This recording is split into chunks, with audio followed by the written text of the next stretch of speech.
রাসূল সাল্লাল্লাহু আলাইহি ওয়াসাল্লাম বলেছেন, ফাতিমা আমার দেহের অংশ, যে তাকে কষ্ট দিল সে আমাকেই কষ্ট দিল। একদিন মসজিদে নববীতে সিজদারত অবস্থায় কুরাইশ নেতাদের আদেশে উকবা ইবনে আবু মুয়াত উটের পচা গলা নাড়ি ভুড়ি এনে মুহাম্মদ সাল্লাল্লাহু আলাইহি ওয়াসাল্লামের পিঠে ফেলে। খবরটি ফাতিমা রাদিয়াল্লাহু তাআলা আনহুয়ের কানে যায়। সঙ্গে সঙ্গে তিনি ছুটে যান বাবার কাছে।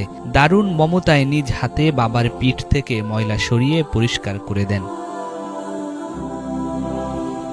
রাসূল সাল্লাল্লাহু আলাইহি ওয়াসাল্লাম বলেছেন, পৃথিবীর নারীদের মধ্যে তোমাদের অনুসরণের জন্য মারিয়াম বিনতে ইমরান, খাদিজা বিনতে খুয়াইলিদ, ফাতিমা বিনতে মুহাম্মদ ও ফিরাউনের স্ত্রী আসিয়াই যথেষ্ট। ফাতিমা রাদিয়াল্লাহু তাআলা আনহু 18টি হাদিস বর্ণনা করেছেন।